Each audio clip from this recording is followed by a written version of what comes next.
Hello, hi, very good evening, all my students. This is Sangeeta and welcome to Maa Ganga home science. माँ Ganga home science में आप सभी का बहुत बहुत स्वागत है। तो आज हम बात करने वाले हैं, हमारे 25 प्रश्न थे वो हमारे इससे पहले की क्लास हुई है उसमें हो चुके हैं, और इससे आगे के प्रश्न हम इस क्लास में हल करेंगे। और आप लोग जो भी टीजीटी पीजीटी वाले हैं उनके लिए भी ये बहुत यानी लाभप्रद होंगे, और जो नेट एग्ज़ाम दे रहे हैं उनके लिए भी। बट जो एलटी का प्री एग्ज़ाम निकलने की संभावना है उनके लिए तो थ्योरी ही अच्छी होगी कि थ्योरी वो पढ़ें और अपना यानी हैंड राइटिंग सुधारें।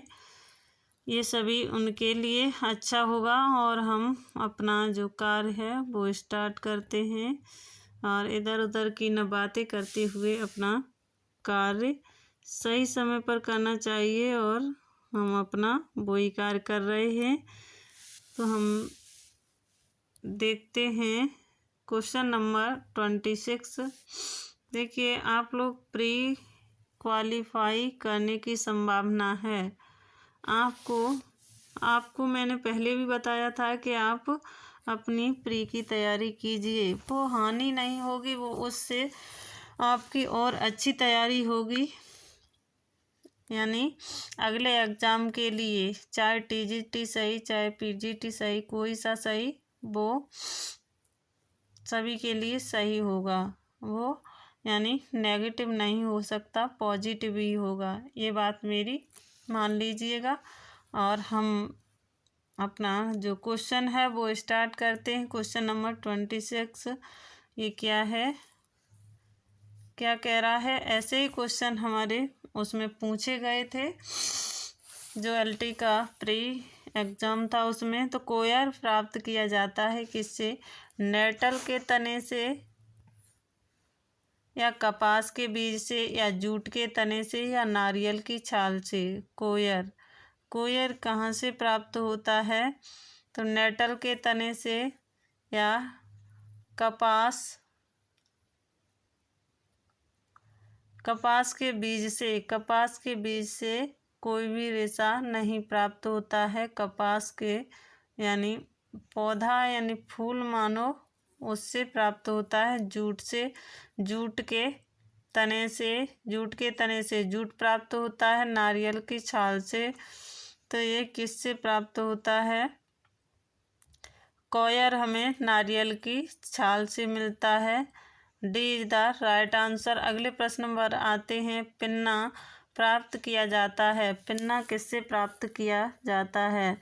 तो पिन्ना नारियल की छाल से प्राप्त करते हैं, सीसल की पत्तियों से प्राप्त करते हैं, या कापूक के फल से, या अनानास की पत्तियों से।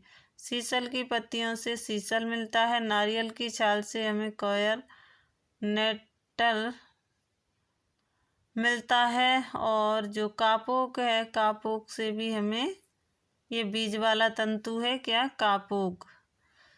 तो ये जो कापोक है उससे हम उसका जो रेशा है वो कपड़ा बनाने में यूज नहीं कर सकते। और जो क्वेश्चन कह रहा है पिन्ना प्राप्त किया जाता है, तो अनानास की पत्तियों से प्राप्त किया जाता है। अगले प्रश्न पर आते हैं। अगला प्रश्न है प्रश्न नंबर 28 कह रहा है जूट का उत्पादन सर्वाधिक होता है कहाँ? चीन में, अमेरिका में, ऑस्ट्रेलिया में, या बांग्लादेश में। तो जो जूट है उसका उत्पादन सबसे अधिक बांग्लादेश में होता है। D is the right answer. अगले प्रश्न पर आते हैं। प्रश्न नंबर 29 रेशम का रेशा प्राप्त किया जाता है। रेशम के कीड़े से, जानवरों के बाल से, सन के तने से, या अनानास की पत्तियों से। जो रेशम का कीड़ा है वो कहाँ से? रेशम के कीड़े से। रेशम का रेशा कहाँ से प्राप्त होता है? तो रेशम के कीड़े से प्राप्त होता है। जानवरों के बाल से हमें क्या? वूल प्राप्त होती है, मतलब ऊन प्राप्त होती है। और सन के तने से भी हमें रेशा फ्लैक्स प्राप्त होता है। अनानास की पत्तियों से भी हमें यानी रेशा प्राप्त होता है। अगला देखते हैं। अगला है एस्बेस्टस। एस्बेस्टस क्या है? ये प्राकृतिक में भी यानी खनिज रेशा है। प्राकृतिक में 3 प्रकार से बटा होता है। प्राकृतिक में पहला होता है वानस्पतिक, दूसरा होता है जंतु, तीसरा होता है खनिज। ये 3 होते हैं। तो उसमें जो एस्बेस्टस है वो खनिज रेशा है। खनिज में कौन कौन आता है? सोना, चांदी और एस्बेस्टस, ये खनिज में आते हैं। जानवरों में कौन आता है? एक रेशम आता है और दूसरा कौन आता है? दूसरा वूल मतलब ऊन आता है। और जो वानस्पतिक है उसमें क्या? उसमें कपास आता है, कापोक आता है, जूट आता है, लीलन आता है और भी सेलुलोजिक अन्य सारे रेशे इसमें आ जाते हैं। तो ये आप लोगों को सही से समझ में आ गया होगा। अब हम देखते हैं, कहाँ गए? हाँ, अब हम देखते हैं अपने प्रश्न को। प्रश्न कह रहा है एस्बेस्टस के रेशे पाए जाते हैं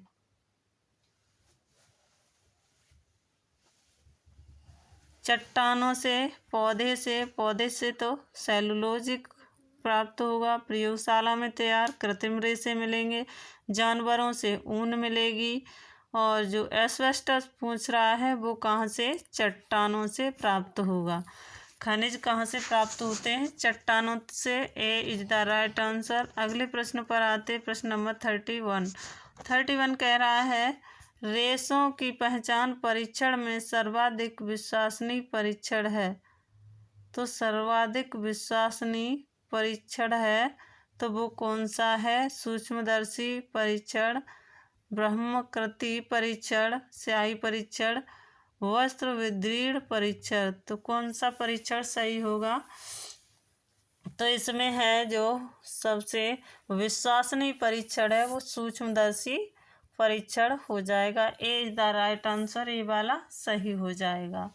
अगला क्वेश्चन है कपास का रेशा कैसा दिखता है? यानी कपास का रेशा देखने में कैसा होता है? चमकीला, चिकना, सीधा, कड़कीला लगता है। ये भी गलत है। चिकना, चमकदार परंतु फुज्जीदार दिखता है। ये भी नहीं। हल्का, लंबा, चमकदार एवं सुंदर यात्रा, कहाँ गया? हल्का, लंबा, चमकदार एवं सुंदर लगता है। तो चौथा है इसमें भद्दा, सख्त। इसमें चौथा सही है। भद्दा, सख्त, खुरदरा और फुज्जीदार दिखता है। D is the right answer. 33 का डी हो जाएगा। अगले प्रश्न पर आते हैं। अगला प्रश्न है सबसे अधिक प्रत्यस्थता पाई जाती है। सबसे अधिक प्रत्यस्थता पाई जाती है किसमें? तो रेशम में पाई जाती है या लीलन में पाई जाती है, ऊन में या कपास में? प्रत्यस्थता किसमें पाई जाती है अधिक? तो प्रत्यस्थता सबसे अधिक किसमें पाई जाती है? ऊन में पाई जाती है। D is the right answer. Linen के रेशे में क्या? लीलन का रेशा कहाँ से प्राप्त होता है? फ्लेक्स के पौधे से। रेशम के कीड़ों से रेशम प्राप्त होता है, इसे सेरीकल्चर कहते हैं। कपास के रेशों में यानी क्या होता है? कपास के रेशों में सेलुलोजिक रेशा भी कहते हैं कपास के रेशे को। आगे देखते हैं। अगला है इसका जो राइट आंसर होगा वो होगा D is the right answer. अगला प्रश्न है प्रश्न नंबर 34। सभी प्राकृतिक रेशों में सबसे लंबा, हल्का, आकर्षक एवं सुंदर रेशा होता है। तो कपास होता है, लीलन होता है, ऊन होता है, क्या होता है? सबसे सुंदर, लंबा, आकर्षक, ये सबसे हल्का कौन सा रेशा होता है? तो वो रेशम होता है। सी इज द राइट आंसर। कपास हमारा सेलुलोजिक रेशा है, लीलन भी सेलुलोज में आता है और ऊन हमारा किस में? बीट में आता है, सॉरी, ऊन के द्वारा रेशा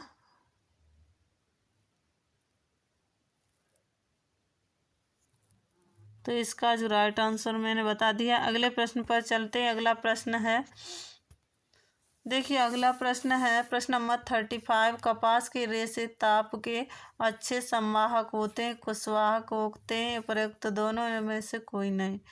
तो अच्छे संवाहक होते हैं कपास के रेशे। अगला प्रश्न है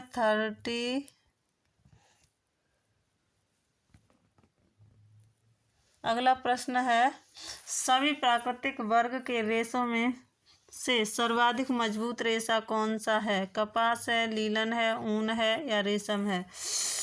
तो कपास, सभी प्राकृतिक वर्ग के रेशों में सबसे मजबूत रेशा कौन सा है? तो वो होगा हमारा रेशम। रेशम हमारा प्राकृतिक वर्ग से सबसे मजबूत रेशा है। प्राकृतिक वर्ग में सबसे कमजोर रेशा कौन सा है? तो हम वूल कह देंगे, ऊन कह देंगे।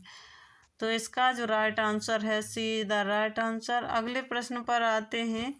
अगला प्रश्न है,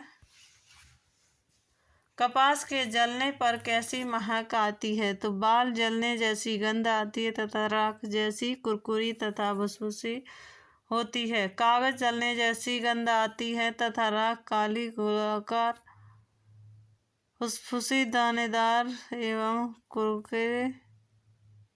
कुरकुरी होती है। कागज जैसी जलने की गंध आती है, इसमें क्या आती है? कागज जैसी जलने की गंध आती है कपास में, और यह राख धूसर रंग की हल्की और फुरफुरी होती है। तो सी इज द राइट आंसर। ये हमारा सही हो जाएगा। कागज जैसी जलने जैसी गंध आती है तथा राख काली गोल, तो ये हमारी सी इज द राइट आंसर। आगे देखते हैं। अगला प्रश्न है, सूक्ष्मदर्शी से देखने पर रेशम दिखता है बारीक, सीधा, चिकना, चमकदार एवं पारदर्शी छड़ के समान दिखता है। इसके बीच में कई कई चिपकने वाले पदार्थ दिखते हैं। आगे कह रहा है,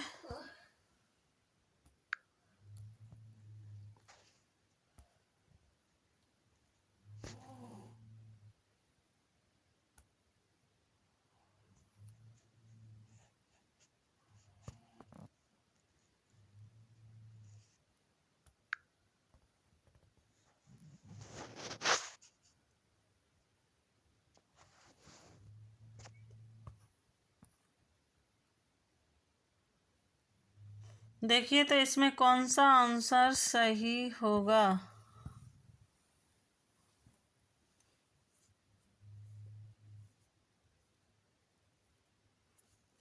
कहाँ गया कपास का?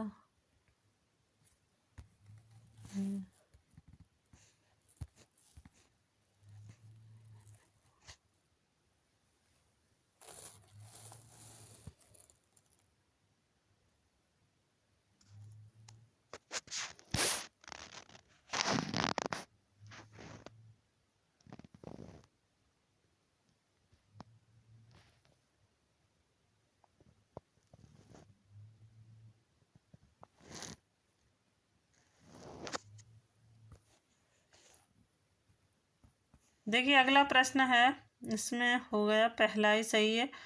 38 में 39 क्या कह रहा है? 39, सूक्ष्मदर्शी से देखने पर कपास का रेशा दिखता है चपटा, खुरदरा एवं बल खाते हुए रिब की तरह दिखता है।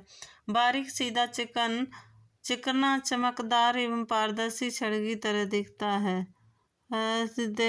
पारदर्शी